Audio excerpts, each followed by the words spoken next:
All right, good evening. Welcome to the Sweet Talk. My name is Kim Matina. I am a gold product expert in the Google for Education, CS First, and Jamboard Help forums. I am a Google certified trainer as well and a technology teacher. And today is Monday, February 18th, 2019, President's Day. And I am very happy to have on the show Sean Eichenser. He Yeah. had to tell me his name phonetically, so that's why I wrote it down.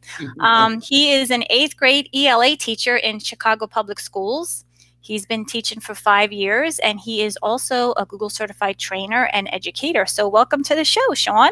Thank you so much for having me. This is awesome. What a great experience. Yeah, I'm really excited that you're on today because you're going to be talking about how we can use Google tools and target domain 4 in the Danielson model. So I am really curious to see how you use all of our Google tools and target this because as many of us, we use some teacher evaluation models. Some people use Danielson models. Some people use Marzano. I was familiar with Marzano until I switched jobs, and now we use Danielson. So I will be paying very close attention to your tips and tricks about targeting domain 4. It definitely will help, with teacher evaluation because domain 4 is basically how you use technology and how you're professional. Is that Well, correct? okay, so So Chicago Public kind of Schools. go over domain 4 in general. Yeah, absolutely. And I will have to say that the stuff that I built and the stuff we're going to talk about today is built on the way Chicago Public Schools uses the Danielson model. Different districts split up the different parts of the domain and they like combine certain letters. So it's never going to be exactly the same how you see it. Domain 4 is, I mean, the big overarching term for it is professional responsibilities. Domain 1 is your planning. Domain 2 is your classroom kind of rapport with kids, I believe. And then domain 3 is going to be like how you actually are like in the classroom, right? Like how you're using assessment, how you're using like how you're modeling for students, all that kind of stuff. So domain 4 is really a lot of that behind the scenes stuff that frankly students and parents just don't know about it, but it's part of our jobs. Yeah, and we get evaluated on all this stuff. Yes, yeah, absolutely. For Chicago Public Schools teachers, it is a major part of our uh evaluation at the end of the year, right? We have to submit evidence for it, which was another big part.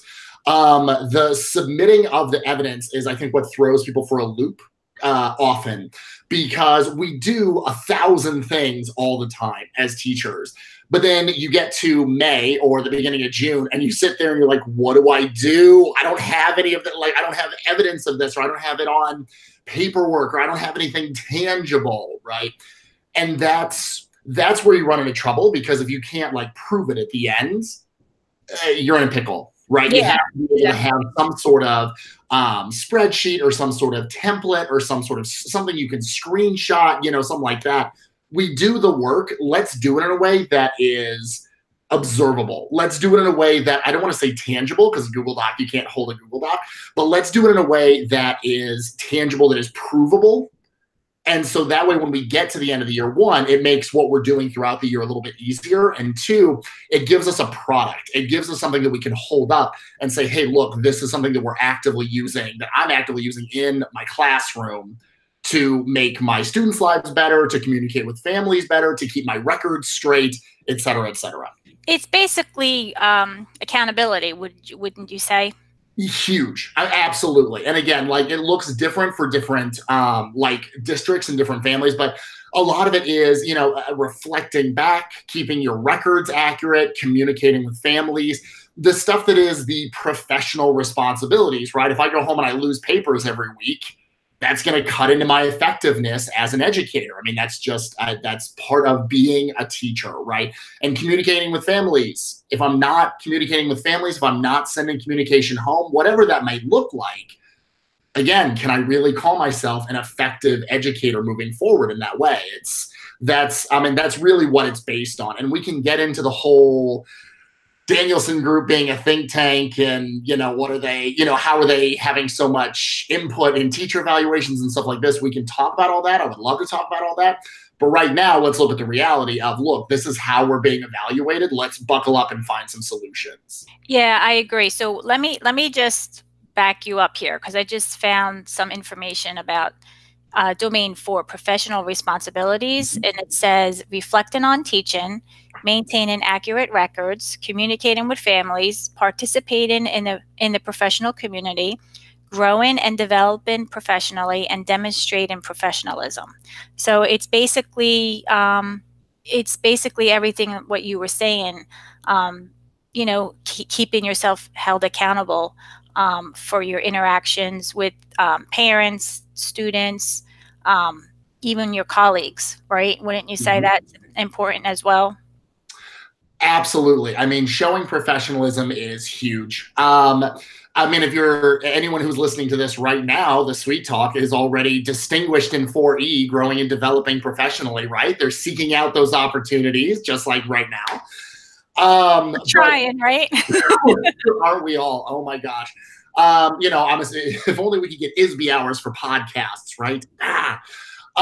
Anyway, but those professional responsibilities, those maintaining record, it's all crucial, and it's necessary to do the job, and it's stuff we already do, but it sometimes is hard to do in a way that is observable. And that's what gets really frustrating. But yeah, it's basically just being a professional, keeping your records straight, making sure you have your stuff together, making sure you're talking to families, all that sort of stuff that, like I said, really kind of goes on in the background. And we're all doing it. But then we reach the end of May or whatever, and we struggle to find something to prove it. So why do you think it's a struggle? Do you think because when you try to keep track of your records and anything that you're doing, and you're using technology to keep track of all this, do you think people struggle because you're using technology? Or is it because people are just kind of catching up and they get overwhelmed and they slack on that stuff? Or is it both? Like what is your opinion about that? That's a great question. I can only speak for myself. I don't plan on speaking for every educator, and I don't plan on inventing an educator straw man to then attack or whatnot. But for myself, especially in my early years of teaching, I'm in my 5th year this year. And for my first years of teaching, it was, I would make phone calls home, but I wouldn't write it down anywhere. Or I had to have, you have to have some sort of like bathroom sign out system, or some sort of like, if a kid goes to the nurse, you have to have that documented. I'm in front of 30 kids. Where am I supposed to write that down? So the communicating with the family, the reason that I think this becomes difficult to document is not so much the technology aspect, but because it's so inextricably linked with what we do as educators, it's largely invisible. And we don't realize it's invisible until we get to the end of the year. Obviously we're calling parents. Obviously we're making sure our records are straight. Obviously we're, attending PD and looking for, opportunities to grow professionally, all of that sort of stuff that's under that domain 4. But it's so, like I said, it's hard to keep track in the moment, because we're also keeping track of 30 plus kids in a room at any given time. But it's also difficult because it's just, if you're a teacher, you call home. That's what you do, but then the idea of, wait, okay, so now I got to go write it down somewhere. Like, I got to have a spreadsheet of all these parent names. Like, no, I call the parents. Just believe me. Yeah. Right? Having some sort of record for that at the end, is something we need, and something really it's just good to have in any sort of way. But it's just, like I said, it's invisible work, and it's work that it can't be invisible moving forward, not just for like Danielson and evaluation purposes, but also for the people who think teachers go home at 3:45 every day, or teachers or people who think teachers have all summers off. Like, we as educators, we have got to start making this stuff visible of all of the extra stuff we do on any given day so that people stop assuming we're, like I said, we just go home and Yeah, I agree. off. Yeah, I agree. I couldn't agree with you more, you know?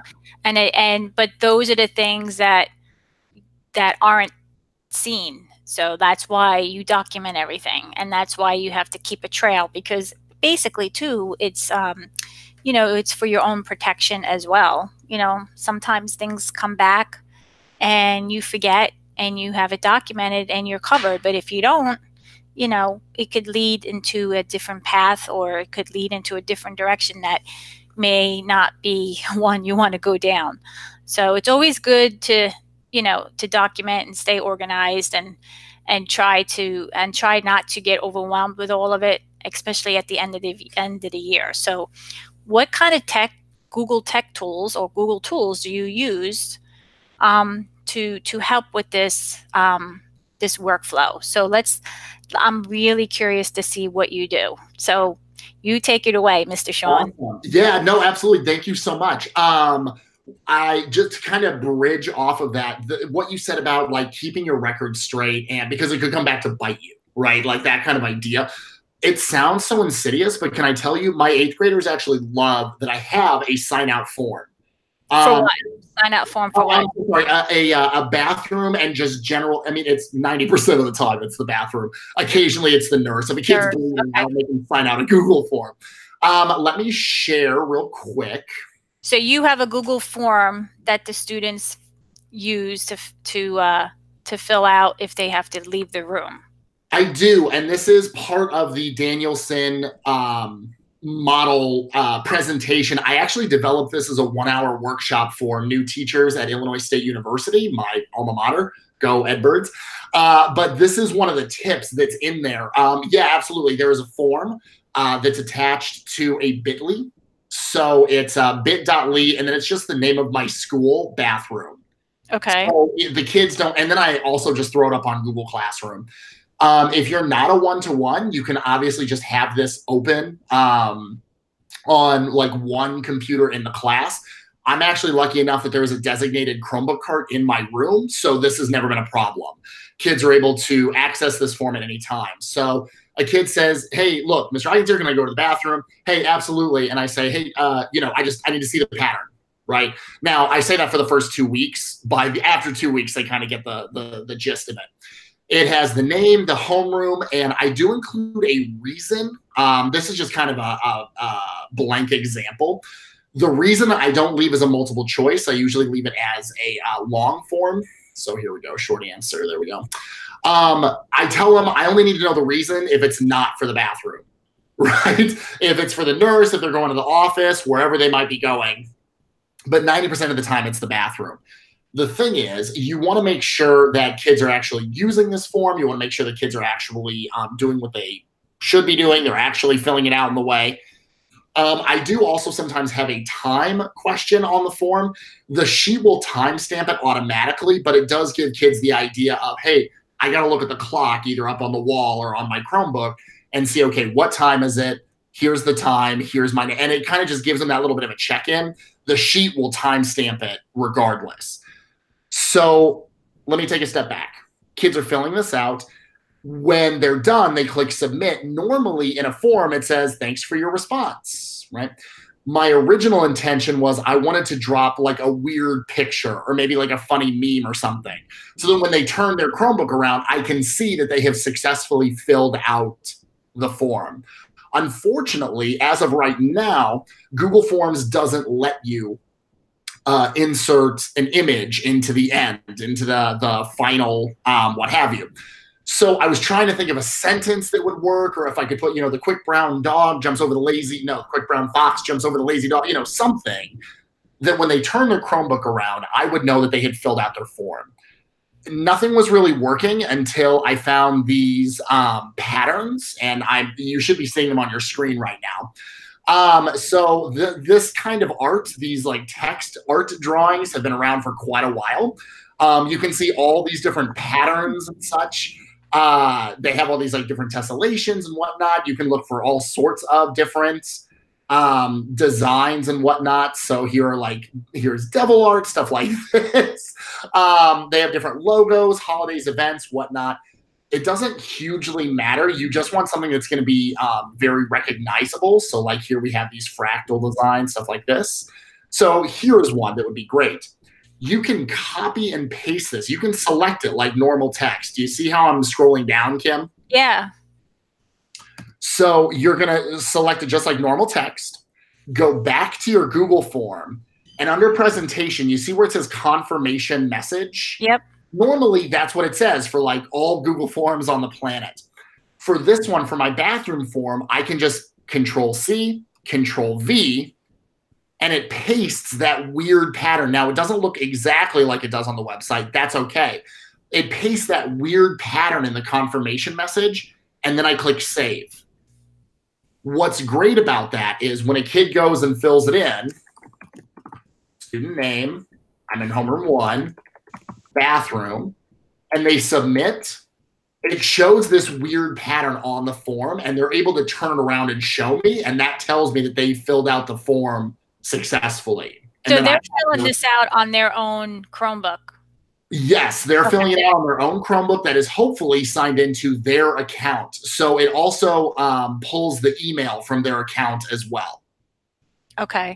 So there, it doesn't happen a lot of like repeats or like kids signing in as other kids because it also has their email to the side. I've never had a problem with any of that. I suppose if you had kids that were a little bit, I don't know, shall we say, what's the word I want? Quick on the uptake. Yeah. We might figure that system out, but in general, it doesn't happen. And here's what I was going to jump off of. Whoop. Oh no. Where'd my button go? Sorry about that. And what I wanted to build off of that is you were saying like, hey, you have to cover your butt, right? You have to make sure you have records, stuff like this. My 8th graders love that system, as do my administrators. Why my 8th graders love it is if some kid goes into the bathroom and uses a Sharpie to draw genitals on the wall, right? Which happens in middle school, of course. Yep. I know who was out of my room, and my kids know who was out of my room. And they love it because it gets them out of trouble. Right. The security guard bangs on my door like, who is out of your room? If you have like a paper system or you have a system or you don't have a system and you're just letting kids go, you're never really quite sure. Whereas I'm able to pull up my spreadsheet and email the security guard and the principal, hey, look, here were the 3 kids that were out of my class this period, right? Now, do you kids go, how many kids do you let go from at one? Oh, I am so sorry. You broke up a little bit. Can you repeat that?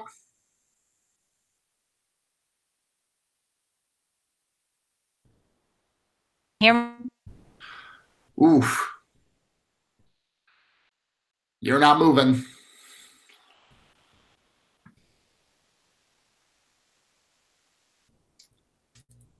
Hold on.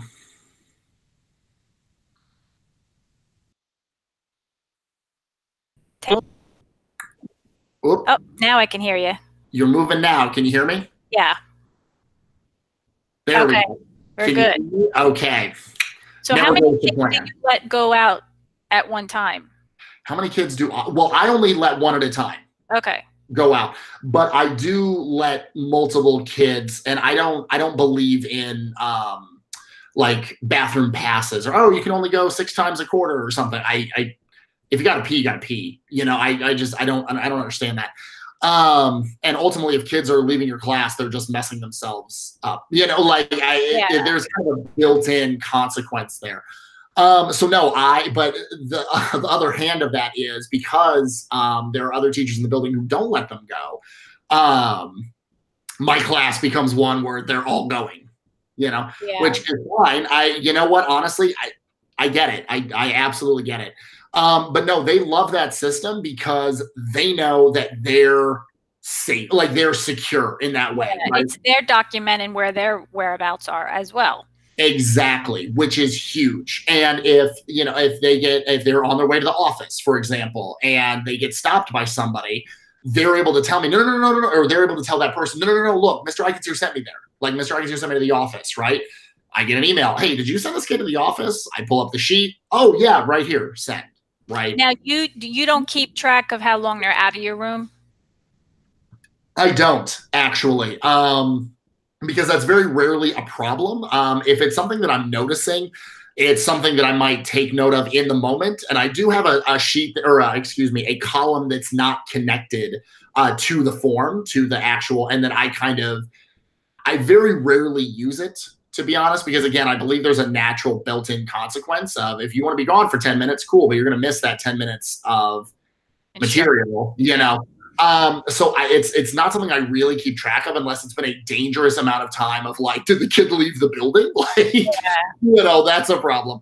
But my admin loves it, my security team loves it, and at the end of the year, when you have to show some sort of evidence of like you maintaining your records or you maintaining where students are in the building, stuff like that, it's a perfect thing to screenshot or even download the spreadsheet and upload it of proof that you are giving students that little bit of accountability, but you're also keeping track for it of it where like you're keeping track of where your students are for your own benefit as well, which is huge. Yeah, I like that. I mean, I know a lot, like my school right now, my previous school, they struggled with letting kids go to the bathroom, too many kids in the bathroom at one time, or you're letting too many kids out of your room at one time, or whatever the reason is. But it always seems to be an issue with the bathroom. So I think, and I seen this, and even in my old school and my new school, they do have sign out sheets. They don't Mhm. computerize or digitize the bathroom form. So I know, this does keep track. I mean, you got the date, you got the time that they filled out the form, and what else do you need? Do you really need time to come back in? I don't think so, because you can kind of say, hey, the student's been out X amount of minutes approximately. You know what I mean? But I do like the bathroom form. I What's think I really think helpful. Oh, I'm so sorry. I think it's a good idea. And plus, and you know what would be even nicer is if um if you had the kids check out and then check in. Mhm. So, but the only thing is with Google Forms is you have to have them put a bookmark on their bookmark bar or whatever so that they can go back and check in when they come back from the bathroom. There's no way that they can go back into their entry. You know what I'm saying? Exactly. And that's where that's a limitation with Google Forms, not necessarily the workflow. Mhm. But yeah, I mean that I do like that. I am going to try to. I'm going to bring that up to my admin team at my school as well, and see if there's something that we can borrow from you. I love the word borrow. And what's great about it, and this is if you have a whole team of teachers, like if every teacher that because we're departmentalized right by the time they get to eighth grade.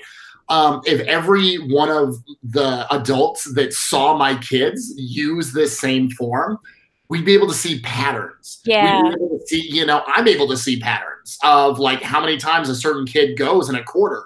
You yeah, know, a paper log doesn't do anyone much good, because you can't use that data in any sort of meaningful way. So yeah, no, please borrow the heck out of it. And then that would just be my one point of recommendation is try to get as many adults as possible, because then you're able to actually track, like you don't know if one person's using a form and one person doesn't have kids do anything, and then another one is using a paper clipboard. You can't see that, oh my God, this kid went to the bathroom every period every this week period. or every Yeah, period today, yeah. where, And where then you can yeah, also manipulate the response sheet and sort by the kid's huge, last name, or you can filter out, and then you can filter out by date, whatever. And then you can see the patterns if there was any pattern there. So I really like that idea. I think it's a great idea, Sean. huge. Well, thank you. Honestly, and it's very simple. And like I said, it's not, the kids don't get this like, oh, big brother, like, why do you have to like worry about where I am? They love it actually, because if someone goes and does something, ill-advised, shall we say, Yeah. they don't, they know they're safe. and that's just huge for them. Yeah, because I know there's issues in our bathrooms as well, there's always Mhm. something going on in the bathroom, and this keeps the kids and the teachers held accountable as well. So, and like you said, this is something that you can add into Domain 4 at the end of the year, that you digitize this workflow and that you worked with your colleagues on your team, Huge. and you came up with a shared spreadsheet and so forth. So I think it's a great idea. I think I am going to borrow it if you don't Yeah, mind. no, please. And you have me on Twitter and such. I'm at Mr. Eichenser. You can, I love getting questions. So yeah, no, please let me know. The other big one that's really kind of changed my life is using Google Voice and Google Translate, but that shifts away from. So I just want to like be very uh what's the word I'm looking for? Explicit in the way of, okay, so I'm moving from maintaining accurate records, which I believe is 4B. Yes, 4B, and then moving into 4C as in cat, like communicating with families. But this next trick, honestly, if you were going to steal the Google form, I'm sorry, borrow. Yeah, If you're borrowing the Google form trick, this next one with Google Voice is some like every teacher in your building is going to want to do. So let me hit the share button again. There we go. So Google Voice is, oh, you don't want to see your own. There we go. Google Voice is it's kind of a mask in a way of your phone number. You put in your phone number, they give you a different phone number, and you're able to give that phone number to people. And that way your real phone number stays hidden, which is great.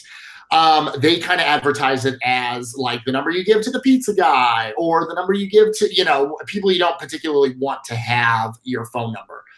What's great about it is it's got this whole, it has an app for Android and iOS, which is great. And it also has this web app version where you can access all of your texts, your calls. So you can see some calls here.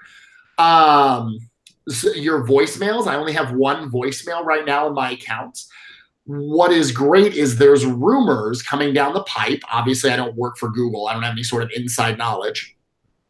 But there's rumors that if you have like a G Suite for Enterprise or G Suite for Education account, you might be able to snag a Google Voice number without a device. Right now, you have to have a phone number to use a new phone number. But if you were able to detach it, that would be huge. And teachers all over the place should be jumping all over that. So you mean right now you need to have a real phone number to attach to Google Voice? Okay. Yes. Now, there is no way and anywhere for anyone to see your real number unless they literally log into your Gmail account. It's attached. Okay. What's nice is, well, this is nice for two reasons, and then I'm going to show kind of what you can do. Number one, it's nice because we can talk about all the different apps and different things that there are to communicate home. Right, there's Class Dojo, there's Remind, there's Talking Points, there's all these different software solutions. But when you get down to the parent level and you're like, okay, so to communicate with my class or with me, you're going to download this app, you're going to put in this code, you're going to accept these terms, and then it becomes really cumbersome. And a lot of parents struggle with it in different ways. What's nice is being able to say, hey, look, here's my phone number. Call or text anytime. Now, I know some people listening might have just like clutched their chests. Like, anytime these parents can contact me? Absolutely not. That's totally fine. Google Voice has a do not disturb setting built into the app, which is also kind of nice. You can set it to, hey, look, no phone calls and no texts from Google Voice come in after a certain time, which is awesome. Yeah, so, that's nice. Yeah, it's a nice little well-being check for you as well, where we're a lot of companies, Apple and Google, they're chasing this like digital wellness idea, right? Time away from your phone, time away from all this kind of stuff. You're trying to take in less blue light, right, near the end of the day, etc.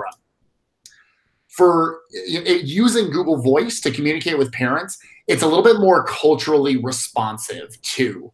I don't have a lot of parents with email addresses. Some, not a lot. I know other teachers are in the same boat as me, where they have parents with cell phones, but not parents with emails. And we're just not there yet of every single person having an email super readily available, right? It's a great way to communicate with our kids, not so much with our parents. And so when you're trying to get those parents signed on to an app through a convoluted process, that's really frustrating. So, like I said, giving them a phone number is huge. However, you may also have parents who speak different languages, who text in different languages.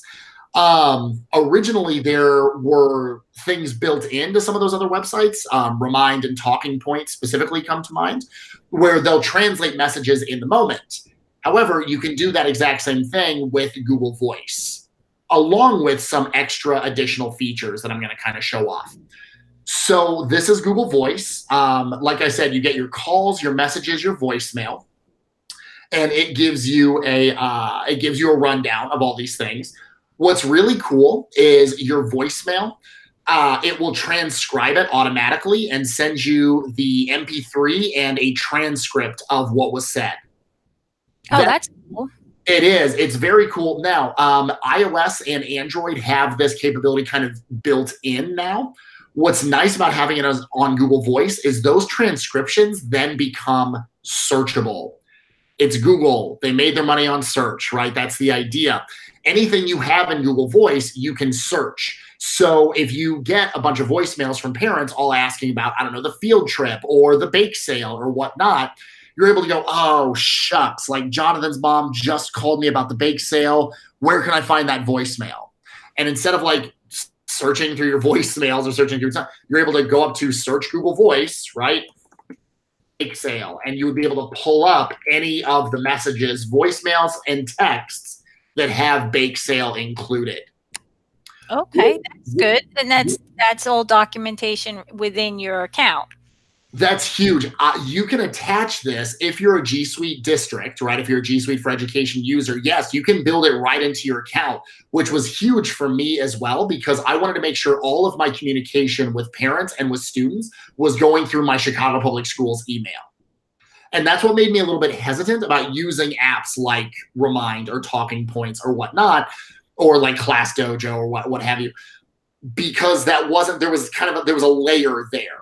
Right? Whereas this is right through my CPS account. People downtown can see what I'm texting and what voicemails I'm getting from parents. So at the end of the school year, then you can archive all this, right? Not cleanly. I mean, there's Google Takeout, which is helpful, where it lets you take out all of your information at once. But essentially, no, unless you go through and you delete individual entries, it's not really. The archive is set up for individual, it's the action of archiving individual conversations or transcripts. Okay. Yeah, there's no way to like back it all up at the end of the year, but you can search by date. Okay. Now, what about sending out like a group message to parents? So the group messaging is limited right at this exact second. You would have to put in individual parent names, but that is a great question.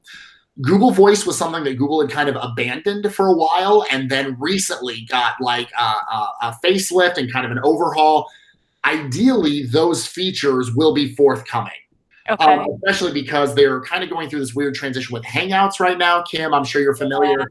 Yeah. And so trying to find out, okay, what telephone, quote unquote, like texting and voicemail, which of those features are going to move over to voice? Which of those are going to stay in Hangouts? We're kind of in this in between.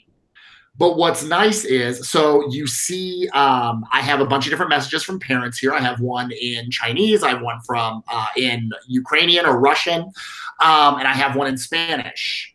What's great is installing the Google Translate Chrome browser extension. You can find that honestly just by going to Google, obviously, right?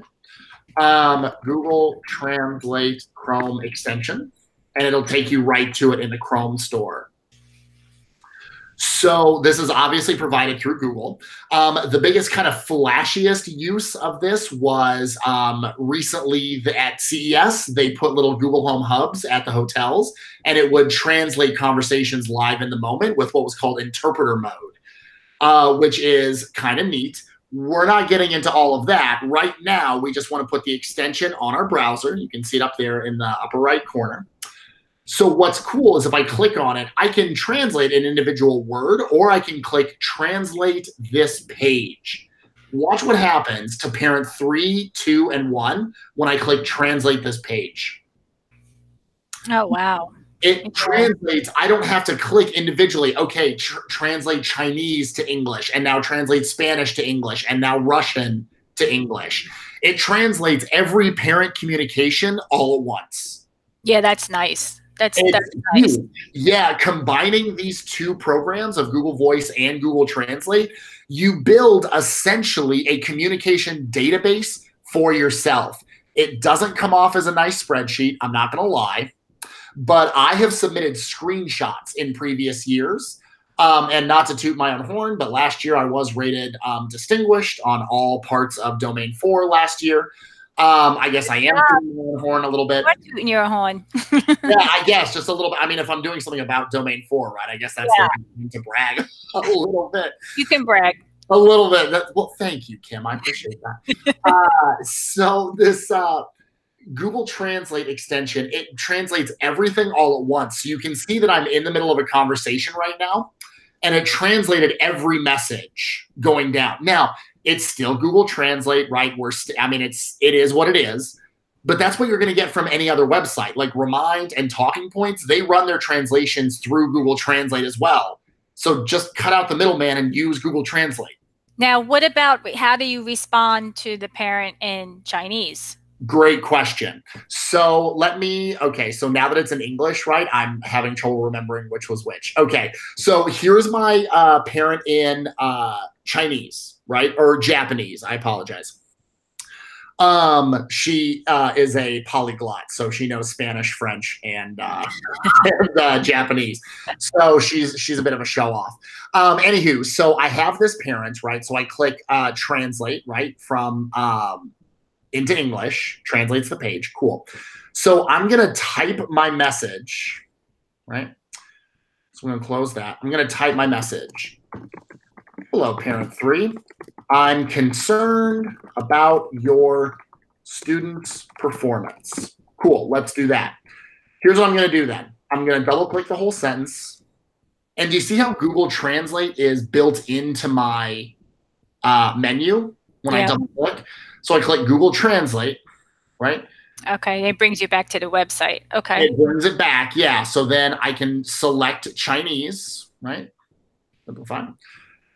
Click the copy translation button. You'll notice that the Google Translate page itself got a little bit of a visual refresh, closer to that material design. Go back to Google Voice, copy and paste, and hit send.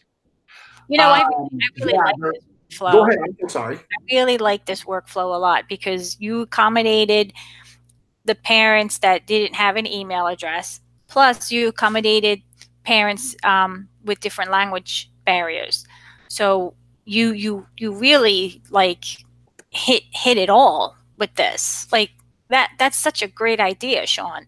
You know, like we have these tools available, and it's just how you manipulate them to use them to the best that we can. You know, and you really did a great job with this. This is great. I'm definitely gonna share this with my people at my school as well.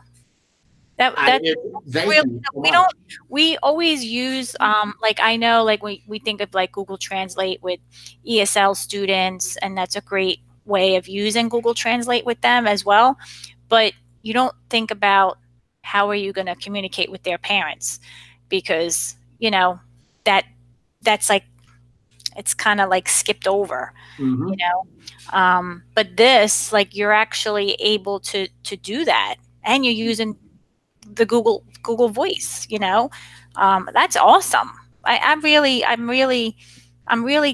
glad that you came on and shared, because it really made me think about using, you know, Google Voice and looking into it for teachers at my district as well. I think it's a great idea. I think it's a great workflow, because you know you're a teacher at Chicago Public Schools, and you know I'm a middle school teacher in a diverse school district as well. So you're dealing with different language barriers and and stuff, and even technology barriers as well. Not everybody has, an email address, like you said. We take it all for granted, but you can't, so you really accommodated all of that. I'm really glad you were on and you showed all this. This is really helpful.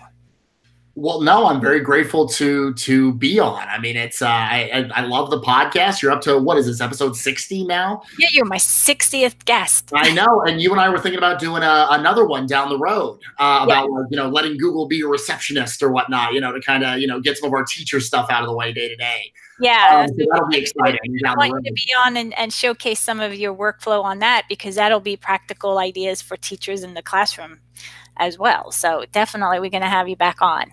Well, yeah, no, I appreciate that. That's quite the vote of confidence. But it's just the last thing I did want to mention about that Google Voice tip was, it's so, if we're using the apps and such, to impress ourselves or to impress our admin, is it really doing anyone any good? Whereas, if I set up Remind, and I'm so proud of myself for setting it up and all that, and then, but like, I'm having issues with the app, or like recently they got into a bit of a legal scuffle with like Verizon, and they weren't gonna support Verizon anymore until Verizon backed off. It was kind of a whole thing. And I mean, they made the right call. I get that, but like that, it could just be taken away like that, So if we're using these apps, but we can't reach our parents, or our parents feel intimidated, no matter how easy we try to make it, are we really doing them a great service there? Or are we just trying to make ourselves feel better? Giving them a phone number, giving them a phone number that we can switch off at any time, right? A phone number that we can control and have those hours. It's so great towards the end of the year when you're able to just, or any time during the year, to be able to go in and search by topic, to search by date, to search by any of that stuff at the top of the bar, so that you're not losing communication from parents. Parents aren't losing communications from you. It's just, the big thing for me was not so much the translation, but look, I'm able to give parents a phone number, not an app and some instructions. Yeah, and if you enable Google Voice in your domain, depending on how it's set up, like I know in my domain, we have teachers on one OU, students are on a different OU. Yeah. On Google Voice just for the teacher OU, and it would just be enabled just for the teachers, so students wouldn't be able to utilize the app. So if this is something that you're looking into, or you really are interested in, talk to your Google administrator at your school district and see if you can come up with a workflow that could help everyone use this app. So I really appreciate you being on. This was great information. I really thank you. Thank you so much. Of course. No, thank you for having me. I'm going to be borrowing and sharing. I could tell you that much. Please, I'll be on the lookout for some tweets. Yeah, definitely. So let me wrap up the show. What I'm going to do is I'm going to share my screen, and see, this was my Danielson little cheat card that I was using and referring to while you were on.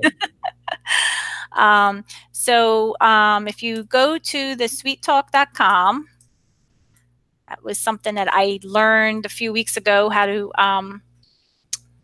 to transfer my domain. I created a whole new domain, and I transferred my website to that domain. So now I'm at thesweettalk.com. So every day I do something on this show and I learn something new, which is good. Anyway, here's my website. If you'd like to be a guest on my show, click on the guest tab and fill out my form with information that you would like to present, and I will get back to you as soon as I can. The schedule is posted on the schedule page, and I am so thankful that I have a guest on my show every week until April. So thank you for all of that. If you'd like to subscribe to my show, I'm on YouTube. You can click on the subscribe page. You can go to the newsletter, or I am on Podbean and Google Play Music and Apple Podcasts. So check it all out. And if you'd like to see any past episodes, go to the episode page.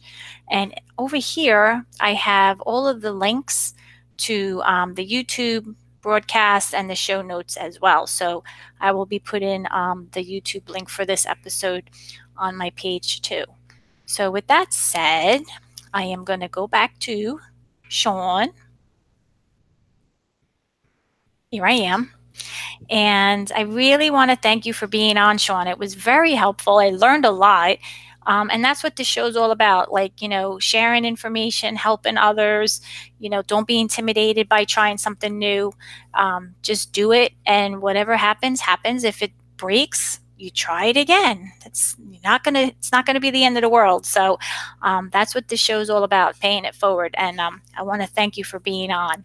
Of course. No, thank you so much. I mean, this podcast is incredible. I'm honored to be a part of it, and I hope that people can walk away with some stuff to use tomorrow. Instead of having to flip their whole curriculum on end. Like, no, here's a couple of things. Just try it tomorrow. See how it goes. Yeah, exactly. And if you're good with Google Forms, you can create the bathroom sign out sheet in Google Forms.